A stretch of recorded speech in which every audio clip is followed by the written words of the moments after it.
The Wellness Show, episode 149.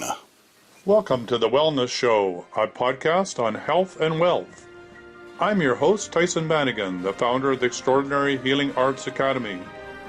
Join me as we get the latest insight, tips, and strategies from wellness providers, coaches, and successful, heart-centered entrepreneurs, and much, much more.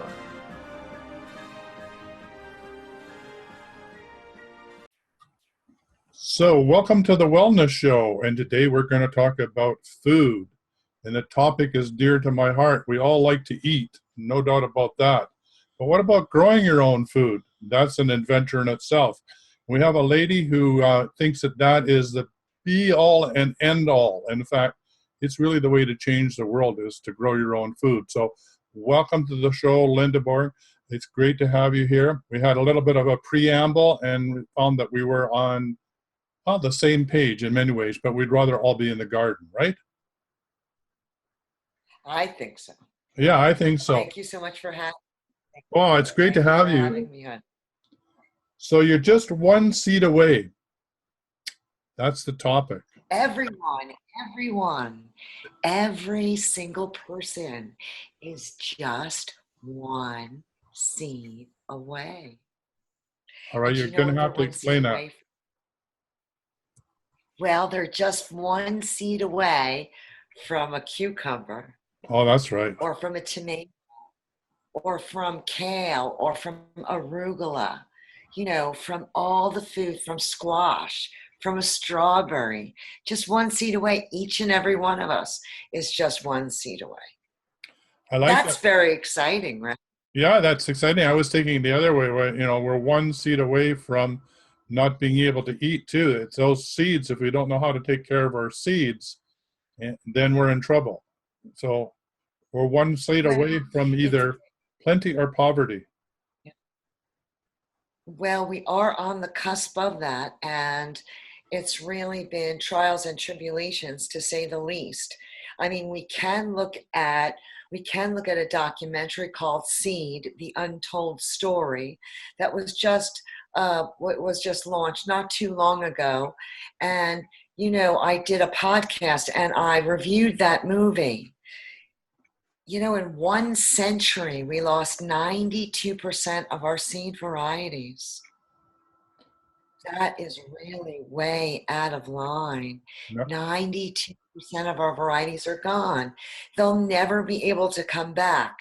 But we could flip that coin, and that is a grand opportunity for each and every one of us to participate in the saving of seed.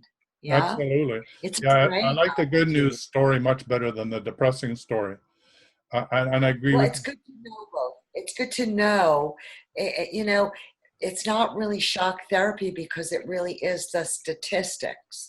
And we really are to a point of insanity when in our country we have 48.5 million acres of turf grass. Now look, I'm 62, I'm a mother, I'm a grandmother. That is just stupid. It's right out stupid. It is the largest cultivated crop of the land.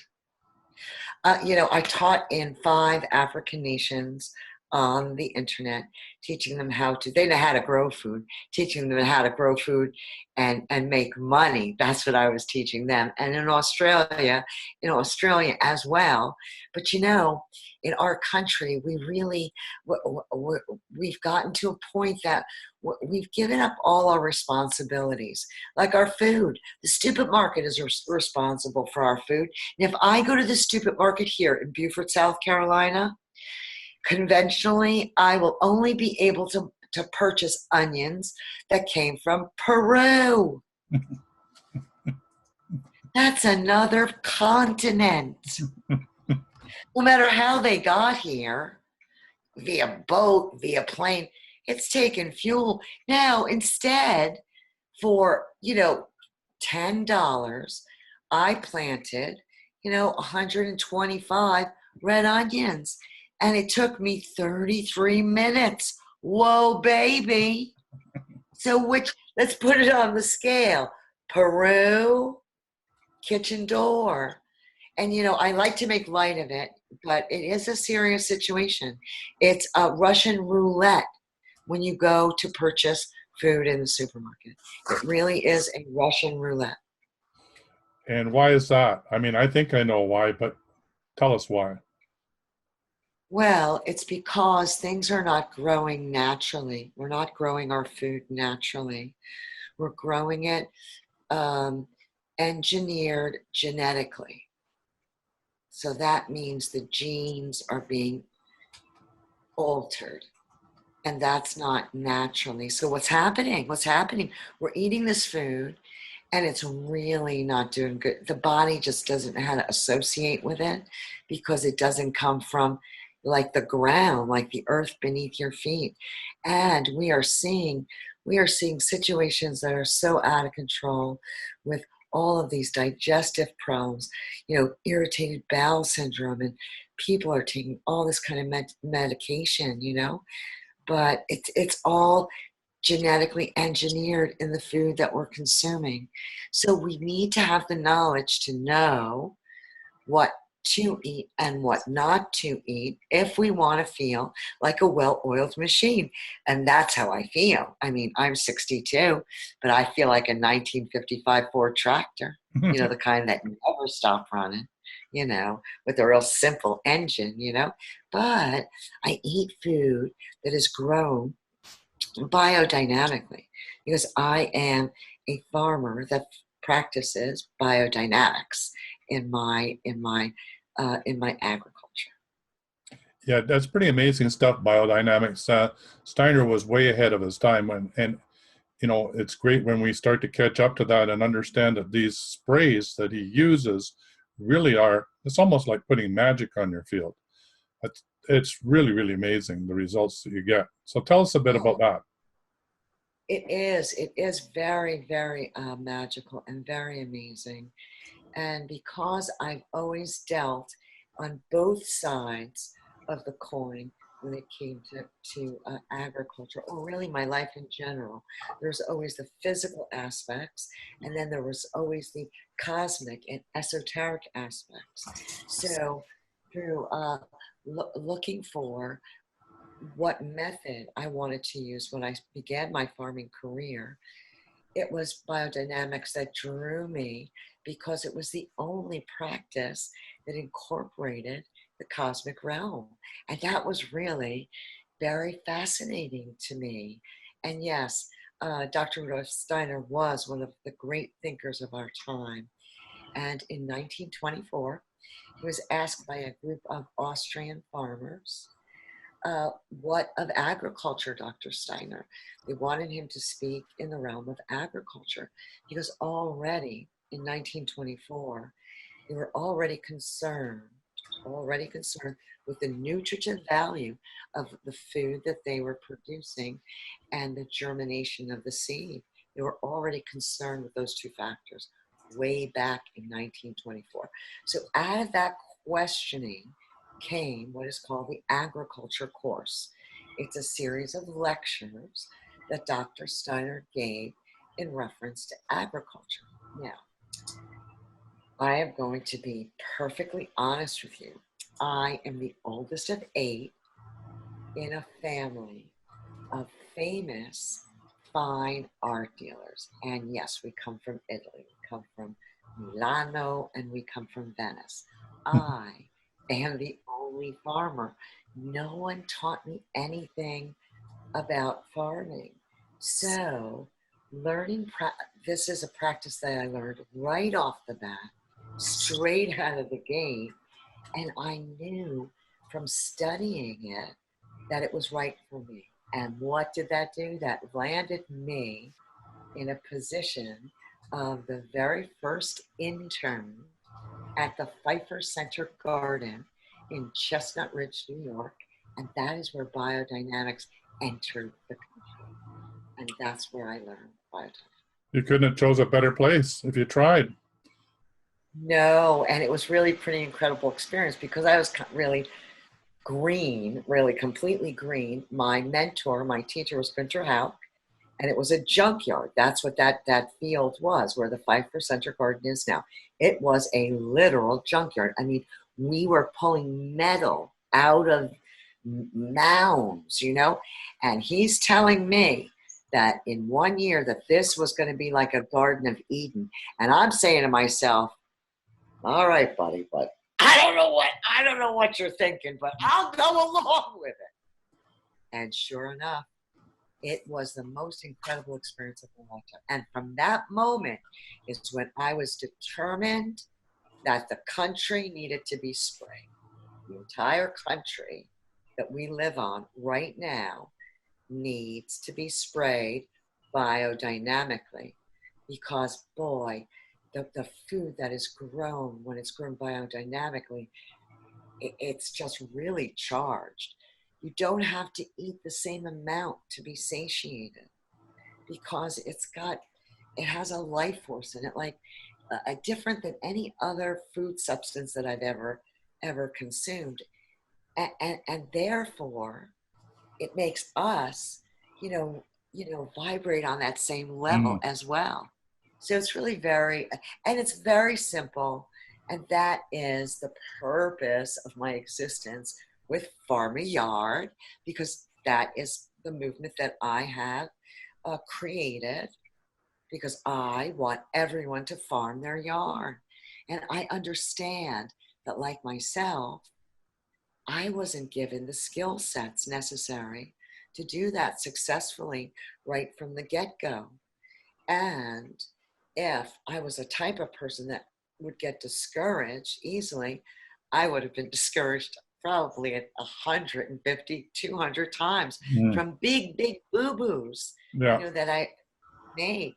So I wanted to create a forum, a platform where I can get all the best skill sets together, so everyone that is involved in the Farm a Yard community movement, right, will have what they need right from the get-go to be successful. They won't have to have all that mistake. They can go right from learning to eating.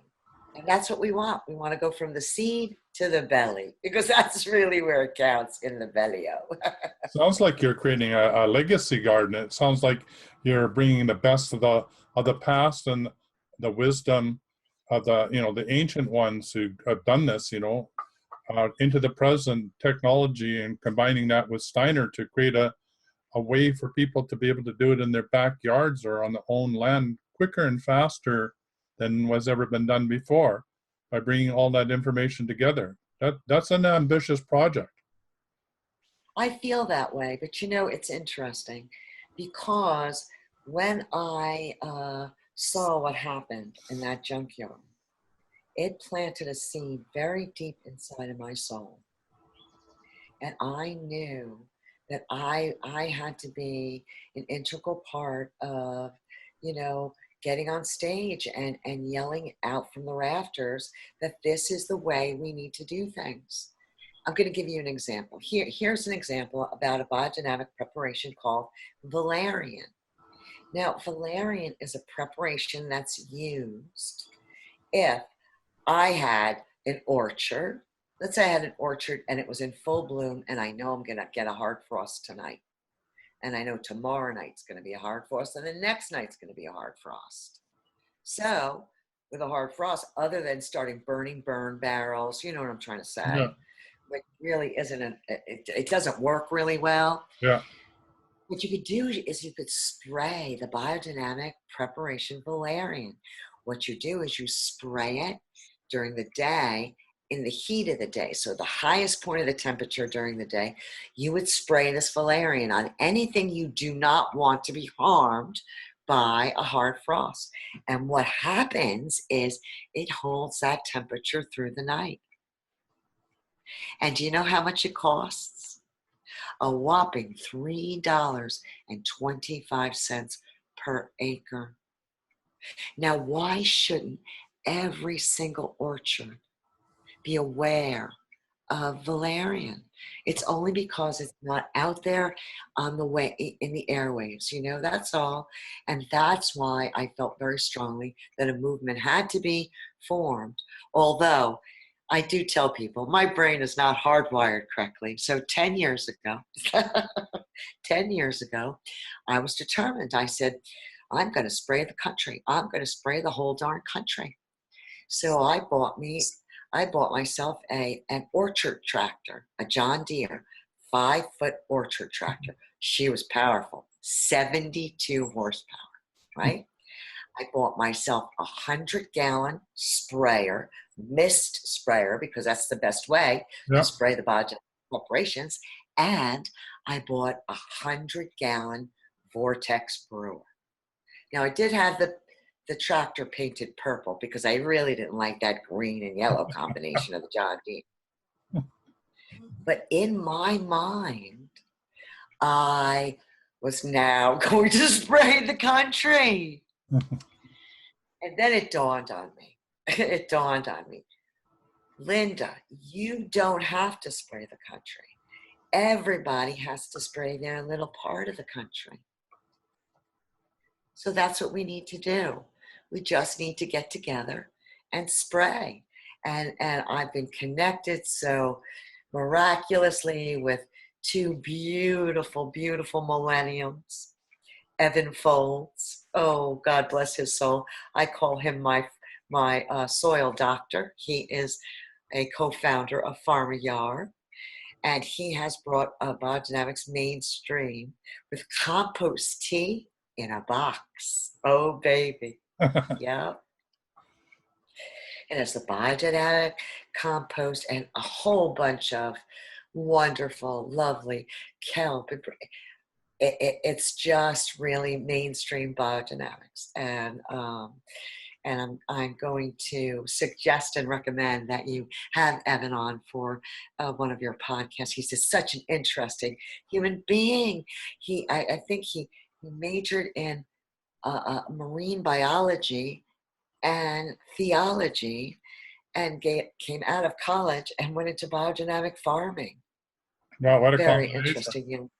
Yeah, and let's rewind just for a sec. How did you ever get into urban farming? I mean, how did that happen? I mean, it's quite a jump from I'm being. going to tell you the day I became a farmer. The day I became a farmer was, I'm the oldest of 8, and we're Italian. And at this point, there were just 6 of us.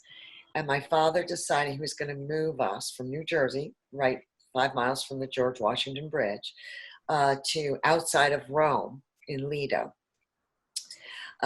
because he was in Europe more time than he was in the States. So he just moved his whole tribe to Italy. Now, none of us knew how to speak Italian or anything, because he really didn't like Italy, Mussolini, all that stuff wasn't good memories.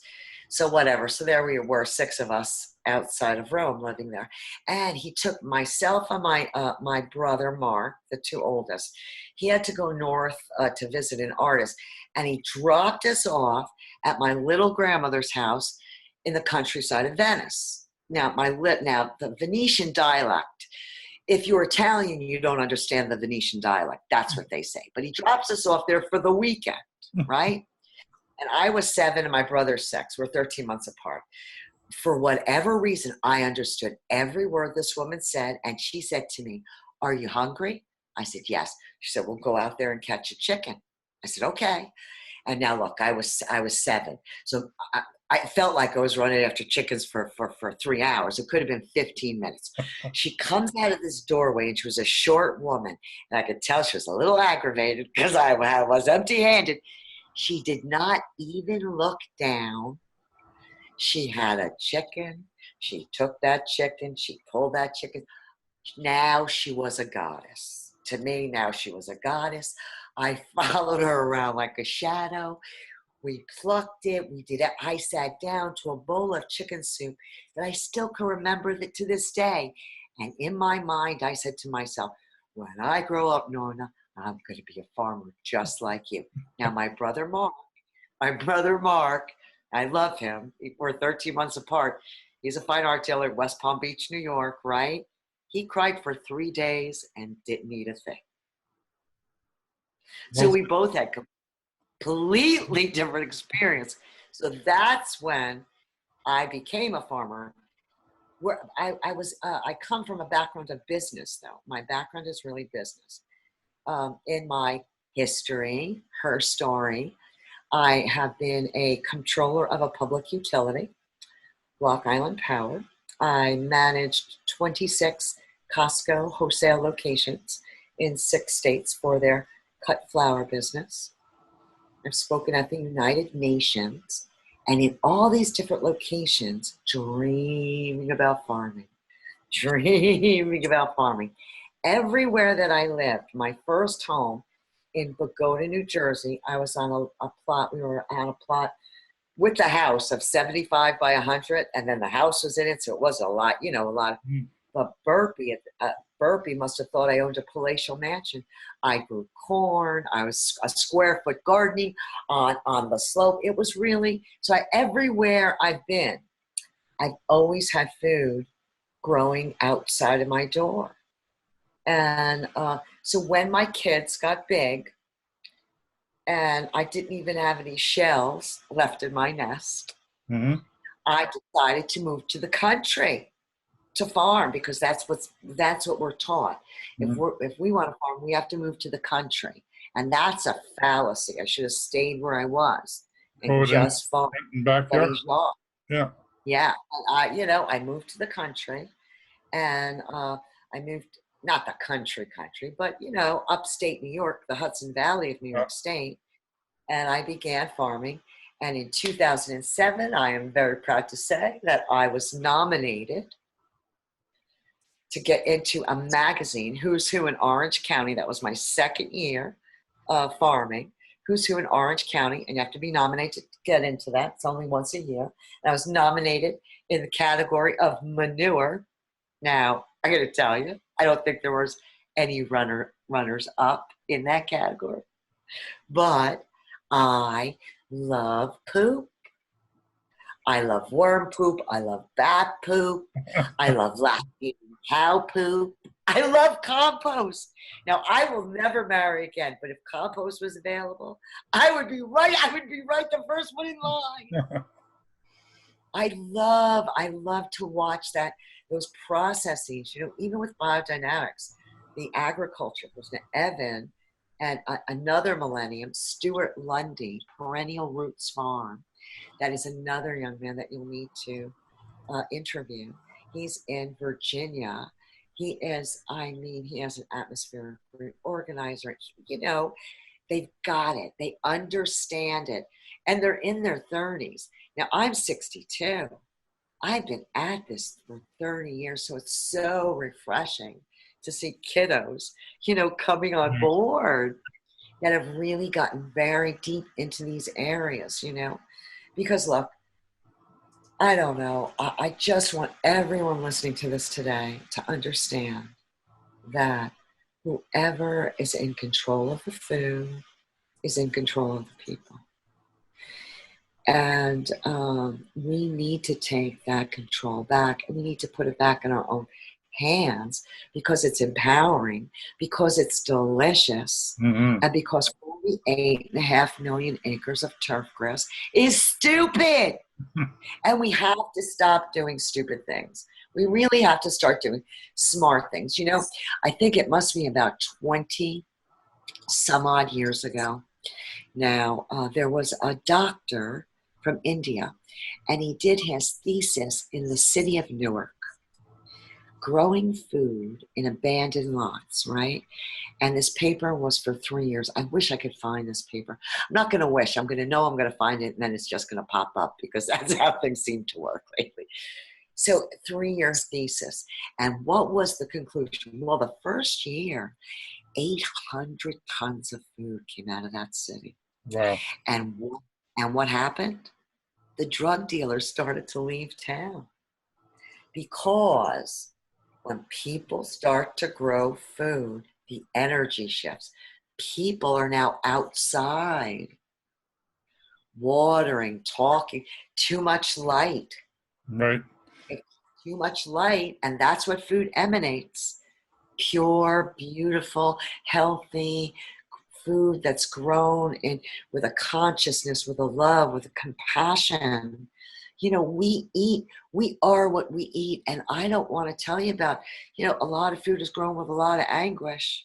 Absolutely. A lot of pain, a lot of A suffering. lot.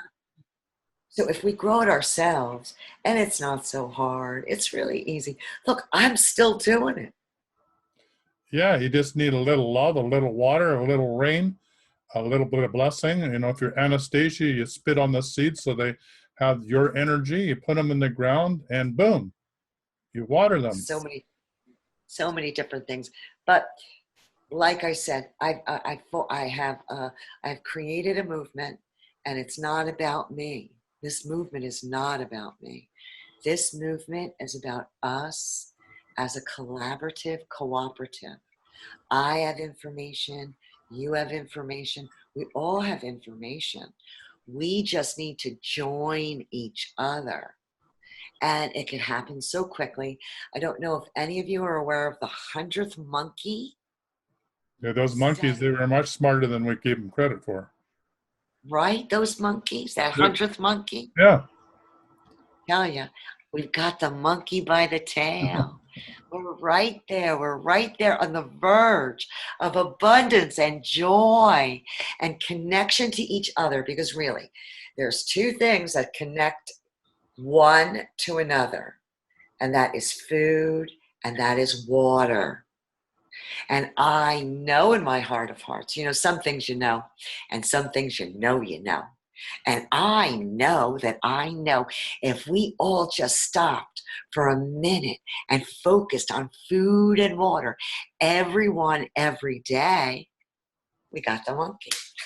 Yeah. And there's one more thing, though, from your Italian background, and that is when you eat together as a family, it's Yeah, incredible, just yeah. incredible. So when we come together and share the opportunity to eat together, whether it be potluck or community gardens, wow, we get to meet our neighbors, we get to learn about community, we just get to learn about so much. So tell me this amazing vision that you're bringing all these skills that you have from your business, entrepreneurship, this desire to farm, your connection with the millennials, you know, you're really ready to launch this into the world. So tell me a little bit more of this vision as it goes forward. Is it that you want every single person to have opportunity to know how to grow food in their front and backyards or and find community gardens? Is that really your dream? Tell me more about your dream, your My vision. dream, my vision is before I pass, that I will drive down neighborhoods and see vegetables growing everywhere.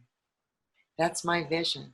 My vision is for people to create a tsunami of zucchini, to to have someone living on lettuce lane, like everybody say, okay, I'm going to grow the red leaf this season, you Yeah, know, broccoli boulevard. yeah. You know, it's happening. It's happening. I visited a group out of Orlando called Fleet Farming, you know, and it's nice they're farming 60 farmlets is what they call them. And they have 300 people on the waiting list. Wow. And you drive around the neighborhood. It is a completely different feeling to see sorrel on this one's front yard and tomatoes over there and cabbage on the corner. It's really feels good. It feels safe because, you know, food, we need food. Food is our subsistence. And having that connection to that food, you know, on a deeper level than just an exchange of money, and then not knowing. I mean, crazy things are happening. So the closer we have that to ourselves, the better it'll be. But you see, I can teach them. I can teach anyone how to generate $75,000 on a half an acre of land in a 22-week season, and you don't even have to own the land. That's correct. I'll teach you that. You could do it if I could do it. Others are doing it right now. The only reason why you can't do it is because you don't have the skill set. And there's another reason though as well. And Steiner mentions this. And every time I think about this quote, I get chills. And I don't know the quote verbatim, but this is how it goes. The reason why we're not seeing things happen is because we are not eating nutrient-dense food to support the will into action. Yes. So if we just think about that in the area of ADHD, okay, attention deficit disorder. Now, paying attention is a higher level function. I know that as a farmer, because as a farmer, the only skill you have to hone in on is keen observation. So that's focused attention, right? So attention is a higher level cognitive skill. So if we're not feeding the body nutrient food that's going to feed that brain to have it perform that higher level function, how in the heck can it do that? Right? Exactly. Well, we've got 1 minute to go. So people need to know how to get hold of you so that they can be part of this vision and bring it together in their yard. Okay. So this is all you have to do is go to farm-a-yard. farm-a-yard.com and go in there and join the movement. Get on the email list. You'll get all the emails, you'll get all the podcasts, and you'll get everything you need to stay connected. Well, how's that? That sounds great, and we're going to have you back. We just opened the door to this conversation, and I'm looking forward to even more. So bye for now. Bye, baby doll. See ya.